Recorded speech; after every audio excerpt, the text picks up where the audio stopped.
Hello students, welcome back to my channel that is Chemistry with Priya. So students, solution chapter I hope आप मेरे साथ पढ़ रहे होंगे और आपको समझ में भी आ रहा होगा। तो प्रीवियस वीडियो में हमने हेनरीज लॉ पढ़ा था बेटा।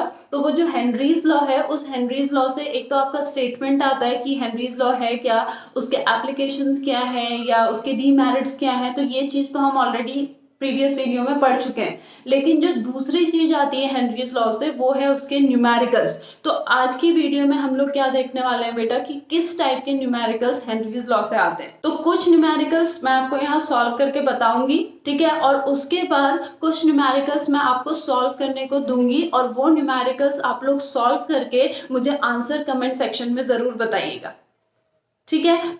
तो न्यूमेरिकल्स को अच्छे से समझने के लिए वीडियो को लास्ट तक जरूर देखना बेटा। और अगर आप लोगों के कमेंट्स आएंगे और रिजल्ट सही आएगा तो मुझे बहुत ज़्यादा अच्छा लगेगा। तो अगर आप ये वीडियो देखेंगे, आप लोगों को समझ में आएगा, तो जो न्यूमेरिकल्स मैं आप लोगों को सॉल्व करने को दूंगी उसके आंसर्स मुझे ज़रूर बताइएगा। सो वीडियो को स्टार्ट करते हैं।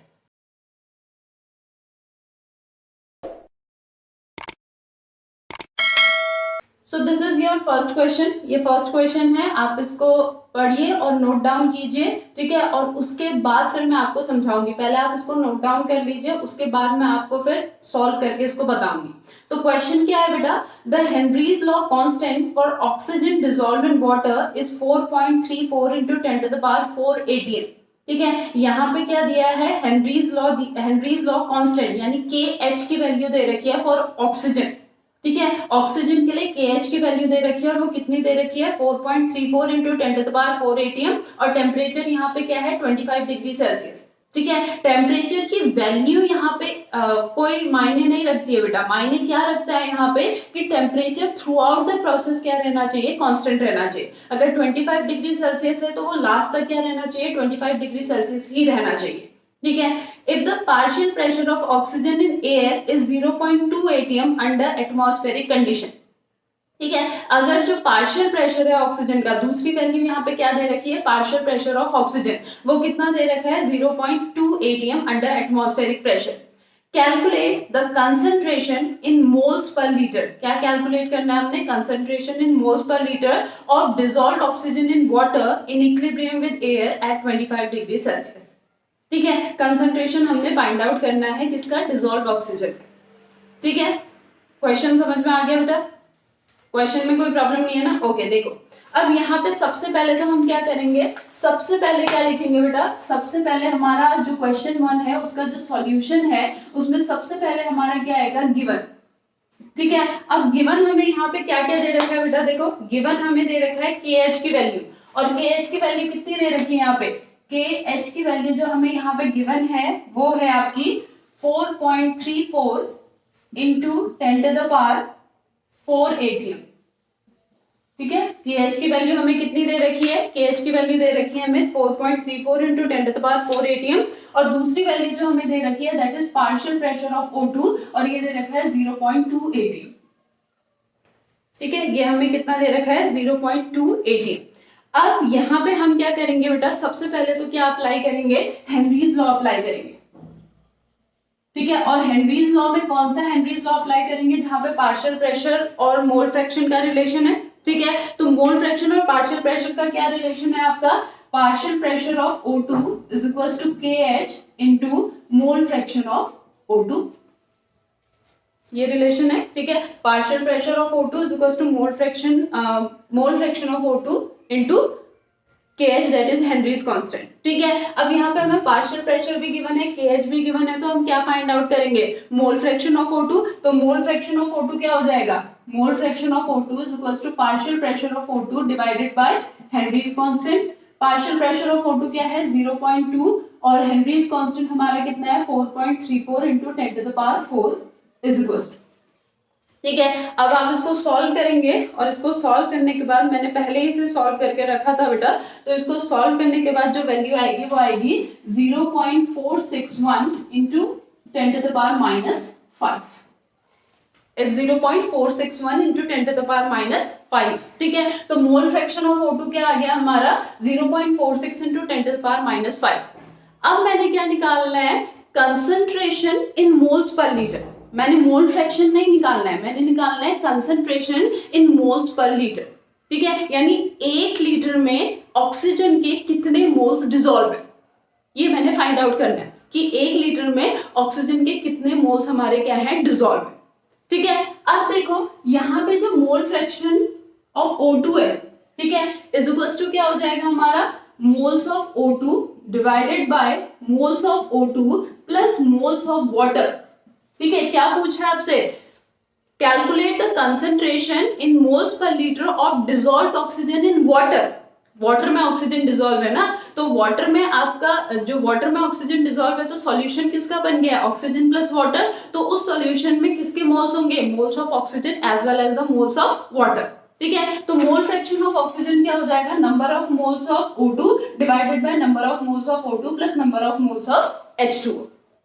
ठीक है। अब देखो यहाँ पे number of moles of H2O जो है, जब आप बुक में देखेंगे तो 55.5 लिखा होगा और यहाँ पे क्वेश्चन में 55.5 दिया ही नहीं है, ठीक है। तो वो कैसे निकालते हैं, देखो बेटा, जो H2O है, ठीक है, अब concentration in moles per litre का है ना, पर लीटर मतलब 1 लीटर, ठीक है। अब 1 लीटर मतलब 1000 ग्राम, 1 लीटर मतलब 1000 ग्राम। अब देखो जो मोल फ्रैक्शन है बेटा किसका, O2 का, वो कितना छोटा है, ठीक है। इसका मतलब क्या है कि जो मोल्स है ऑक्सीजन के वो सॉल्यूशन में बहुत ही क्या है, कम है, ठीक है। इट मींस जो सॉल्यूशन का कंसंट्रेशन है वही किसका कंसंट्रेशन है, वाटर का भी कंसंट्रेशन है, ठीक है। तो 1 लीटर मतलब 1000 ग्राम, 1000 ग्राम ऑफ द सॉल्यूशन। अब आपको पता है जो H2O है, H2O का जो मास होता है वो होता है 18 ग्राम, और 18 ग्राम में कितने मोल होते हैं, 1 मोल, ठीक है। तो 1000 ग्राम ऑफ वाटर में कितने मोल हो जाएंगे, 1000 ग्राम ऑफ वाटर में हो जाएंगे हमारे 1000 डिवाइडेड बाय 18, और ये सॉल्व करोगे तो आएगा 55.5 मोल। तो जहां पे भी मोल पर लीटर या 1 लीटर सॉल्यूशन दिया होगा ना, वहां पे सिंपल सी बात है बेटा, वाटर के मोल्स कितने होंगे, 55.5, ठीक है। तो यहाँ पे क्या आ जाएगा, number of moles of O2 divided by number of moles of O2 plus 55.5, ठीक है। अब सेकेंड थिंग मैंने जो आपसे कहा वो क्या कहा कि ऑक्सीजन के जो मोल्स हैं वो वाटर के मोल्स के कंपैरिजन में बहुत ही कम है, ठीक है। अब देखो मान लो आपके पास क्या है, 1 लाख रुपीज है, ठीक है, 1 लाख रुपीज है, और 1 लाख रुपीज में से आपको क्या किया, किसी ने 1 रुपीज एक्स्ट्रा दे दिया, तो आपके पास जितने रुपए पहले थे और जितने रुपीज अब हैं, क्या ज्यादा चेंज हुआ है उसमें, उस चेंज को तो हम चेंज मानेंगे ही नहीं, क्यों, क्योंकि 1 लाख के कंपैरिजन में जो 1 है उसकी वैल्यू है ही नहीं, उसको हम इजीली नेग्लेक्ट कर देंगे, हम कहेंगे हमारे पास पहले भी 1 लाख रुपीज थे, अभी भी 1 लाख रुपीज है। तो सेम कंडीशन यहाँ पे भी होगी, जब इन दोनों को ऐड करेंगे तो क्योंकि number of moles of O2 number of moles of water के कंपैरिजन में बहुत ही क्या है, लेस है, number of moles of O2 are less very less as compared to the number of moles of water, therefore number of moles of O2 plus number of moles of water, इसको क्या माना जाएगा, number of moles of H2, इसको हम ये मान लेंगे कि किसके इक्वल है, number of moles of H2 के इक्वल है, ठीक है। तो ये क्या बन जाएगा हमारा, ये वैल्यू हमारी क्या निकली है, 0.461 into 10 to the power minus 5 is equals to number of moles of O2 divided by number of moles of H2O, that is 55.5, ठीक है। so number of moles of O2 is equals to 0.461 into 10 to the power minus 5 into 55.5, ठीक है। अब आप इसको जब solve करेंगे तो ये भी मैंने पहले से सॉल्व करके रखा था बेटा, तो ये आपका आएगा 2.56 into 10 to the power minus 4 moles per litre, क्योंकि हम 1 लीटर की बात कर रहे हैं ना, 55.5 हमने कब निकाला, जब क्वांटिटी क्या है, 1 लीटर है, यानी दूसरे का जो मोल्स निकलेगा, कंसंट्रेशन क्या होता है, मोल्स पर लीटर ना, कंसंट्रेशन क्या होता है, मोल्स पर लीटर, ठीक है। अब ऑक्सीजन के मोल्स निकल गए ना, ऑक्सीजन के मोल्स कितने निकले, 2.56 into 10 to the power minus 4, और 1 लीटर मतलब 1, तो अभी भी ये क्या आएगा, जितने नंबर ऑफ मोल्स हैं वही उसका क्या आ जाएगा, कंसंट्रेशन, तो it becomes 2.56 into 10 to the power minus 4 मोल पर लीटर। तो इस तरीके से हेनरीज लॉ के कांस्टेंट को, हेनरीज लॉ के क्वेश्चंस को क्या किया जाता है, सॉल्व किया जाता है, न्यूमेरिकल्स को सॉल्व किया जाता है। क्लियर हो बेटा? ये चीज क्लियर हुई ना? ठीक है, यहाँ पे जो सबसे इंपॉर्टेंट समझने वाली चीज थी वो ये थी, जो ये चीज हमने की, ये समझ में आई? ओके, इसको आप नोट डाउन कीजिए, then we will talk about the next question. So this is your second question. Air contains O2 and N2 in the ratio of 1:4. जो एयर है, एयर में O2 और N2 का रेशियो क्या है? 1:4 है. ठीक है, यानी एक एटम अगर आपका, एक मॉलिक्यूल अगर ऑक्सीजन का है तो 4 मॉलिक्यूल्स किसके हैं? आपके नाइट्रोजन के. Calculate the ratio of solubility. Ratio of solubility यानी रेशियो फाइंड आउट करना है किसका? Solubility in terms of mole fraction.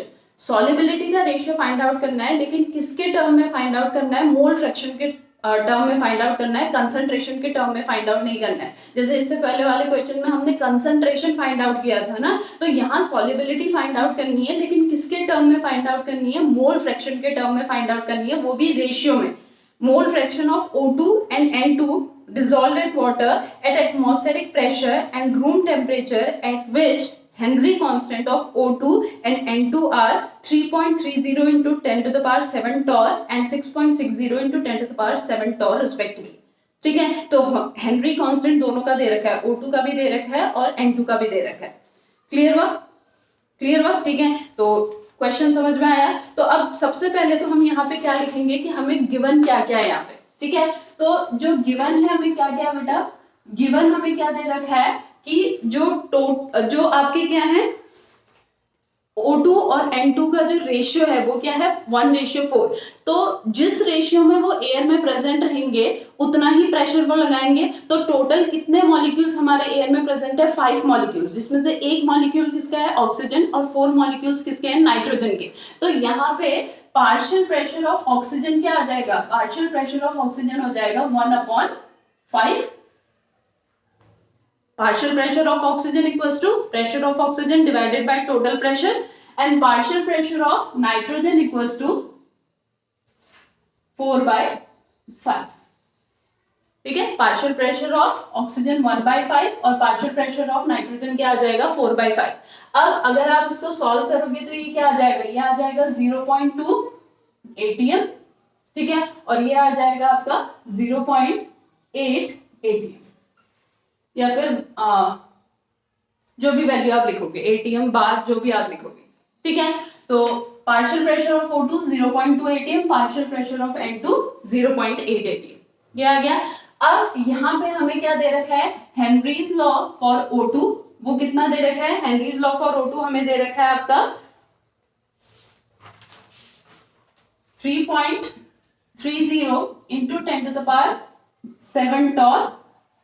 ठीक है, और हेनरीज लॉ फॉर N2 हमें कितना दे रखा है? 6.60 into 10 to the power 7 torr. ये चीज हमें क्या है? गिवन है. ये चीज हमें क्या है? गिवन है. अब हमें फाइंड आउट क्या करना है? हमें फाइंड आउट करना है सॉल्युबिलिटी, रेशियो ऑफ सॉल्युबिलिटी. क्या फाइंड आउट करना है? Ratio of solubility in terms of mole fraction of O2 and N2. Mole fraction of O2 divided by mole fraction of N2. ये रेशियो हमने find out करना है. ये ratio हमने find out करना है. ठीक है, ये वाला रेशियो हमने क्या करना है? फाइंड आउट करना है. तो अब यहाँ पे क्या अप्लाई करेंगे? अगेन जो हेनरी लॉ का फॉर्मूला है वो अप्लाई करेंगे. अब हेनरी लॉ अप्लाई करने के लिए जो मोल फ्रैक्शन है O2 का, mole fraction of O2 equals to क्या होगा? Partial pressure of O2 divided by KH of O2. ठीक है, and mole fraction of N2 क्या हो जाएगा? Partial pressure of N2 divided by KH of N2. ठीक है, अब हमने दोनों का अलग अलग फाइंड आउट कर सकते हैं या फिर डायरेक्टली भी फाइंड आउट कर सकते हैं. डायरेक्टली फाइंड आउट करना इजी होगा. मोल fraction of O2 divided by mole fraction of N2, यही हमने फाइंड आउट करना है ना. इक्वल्स टू क्या आ जाएगा? Partial pressure of O2 divided by KH of O2, partial pressure of N2 divided by KH of N2. अब अगर हम इसको सिंप्लीफाई करेंगे तो partial pressure of O2 divided bye क्या आ जाएगा? Divided by partial pressure of N2 into KH of O2 KH of N2. ये आ जाएगा. ठीक है, अब पार्शियल प्रेशर ऑफ O2 कितना है हमारा? 0.2 इंटू के एच ऑफ N2 हमारा कितना है 6.60 into 10⁷ divided by 0.8 into 3.30 into 10⁷। ठीक है, 10⁷ कैंसिल हो जाएगा। ठीक है, अब देखो यहाँ पॉइंट कैंसिल हो जाएगा तो ये नीचे आ जाएगा 4 और ऊपर आ जाएगा 2। ठीक है, तो क्या बचेगा 2 डिवाइडेड बाई 4 यानी कि 1 डिवाइडेड बाई 2। तो क्या रेशियो आ जाएगा, रेशियो आ जाएगा हमारा 1:2। Solubility in terms of mole fraction, ये क्या आ गया हमारा solubility in terms of mole fraction, mole fraction, और यही हमने निकालना था। ठीक है, तो इसका आंसर क्या आ जाएगा 1:2। क्लियर हो बेटा, ये चीज क्लियर हुई ना। ठीक है, पहले वाले क्वेश्चन में solubility in terms of concentration निकालना था और इस वाले क्वेश्चन में सॉल्युबिलिटी इन टर्म्स ऑफ क्या निकालना था, ratio of mole fraction of O2 and N2।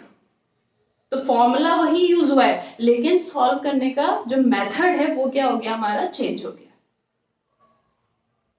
Clear, इतना क्लियर हुआ, इसको नोट डाउन कीजिए। Then we will talk about the third type of question. Now the third question is the mole fraction of helium in a saturated solution at 20 degree Celsius is 1.2 into 10⁻⁻⁶। एक saturated solution है, ठीक है, 20 degree Celsius temperature है तो and तक temperature क्या रहेगा 20 degree Celsius ही रहेगा। ठीक है, एक सैचुरेटेड सॉल्यूशन है, उसमें जो हीलियम का मोल फ्रैक्शन है वो कितना दे रखा है 1.2 into 10⁻⁻⁶। Find the pressure of helium above the solution. Pressure of helium find out करना है अबव द सॉल्यूशन, यानी पार्शियल प्रेशर फाइंड आउट करना है, क्योंकि सैचुरेटेड सॉल्यूशन है तो सॉल्यूशन है तो ऑब्वियस सी बात है क्या होंगे और चीजें भी होंगी। तो find the pressure of the helium above the solution given Henry's constant at 20 degree Celsius is equal to 144.97 kilo bar. ठीक है, तो हेनरी कांस्टेंट हमें क्या दे रखा है 144.97 किलो बार, ये हमें हेनरी कांस्टेंट दे रखा है। क्वेश्चन समझ में आ गया। ठीक है, आपका मोल फ्रैक्शन दे रखा है, हेनरी कांस्टेंट दे रखा है, हमें क्या फाइंड आउट करना है pressure of the helium above the saturated solution. ठीक है, तो सबसे पहले तो हम यहाँ पे क्या लिखेंगे कि हमें गिवन क्या क्या है। तो गिवन हमें क्या क्या है बेटा, यहाँ पे गिवन हमें है आपका मोल फ्रैक्शन ऑफ किसका गिवन है, हीलियम का। मोल फ्रैक्शन ऑफ हीलियम कितना है हमारा 1.2 इंटू 10⁻⁻⁶। ठीक है, ये हमारा क्या है मोल फ्रैक्शन ऑफ हीलियम। और जो हेनरी कांस्टेंट यहाँ पे दे रखा है, हेनरी कांस्टेंट कितना दे रखा है 144.97 इंटू 10⁻³ बार। किलो बार में दिया है ना, क्या दे रखा है हमें 144.97 किलो बार दे रखा है, तो हमने उसे किस में चेंज कर दिया, बार में चेंज कर दिया, तो क्या हो गया 144.97 इंटू 10⁻³ बार। ठीक है, और हमें क्या फाइंड आउट करना है प्रेशर ऑफ हीलियम, ये हमने क्या करना है फाइंड आउट करना है। तो यहाँ पे क्या अप्लाई करेंगे, फॉर्मूला अप्लाई करेंगे, pressure of helium is equal to mole fraction of helium into KH। ठीक है, तो मोल फ्रैक्शन ऑफ हीलियम क्या है हमारा 1.2 इंटू 10⁻⁻⁶ और KH की वैल्यू क्या है 144.97 इंटू 10⁻³। ठीक है, और जब आप इसको कंप्लीटली सॉल्व करोगे तो जो वैल्यू आएगी वो आएगी हमारी 173.96 इंटू 10⁻³ बार, या फिर इसको क्या लिख सकते हो आप 0.174 बार। आपकी मर्जी, आप यहाँ पे छोड़ो या यहाँ पे आंसर को छोड़ो, दोनों आंसर सेम होंगे। ठीक है, ये क्वेश्चन सिंपल सा क्वेश्चन था बेटा। ठीक है, जरूरी नहीं है सारे क्वेश्चन बहुत टफ हो, तो इस टाइप के क्वेश्चंस भी आते हैं। सो this is a simple question. आपका मोल फ्रैक्शन दिया था, आपका हेनरी कांस्टेंट दिया था, सिर्फ आपने क्या फाइंड आउट करना था pressure of the helium above the solution.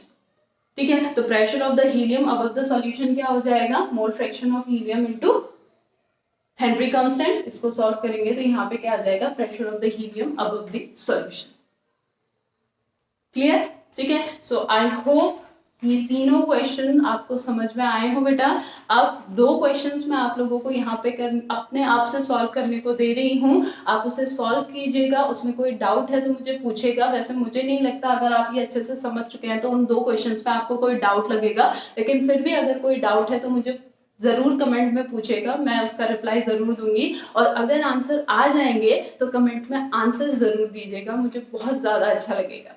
So that's all for today, beta. I'll meet you in my next video with the new topic. Thank you so much.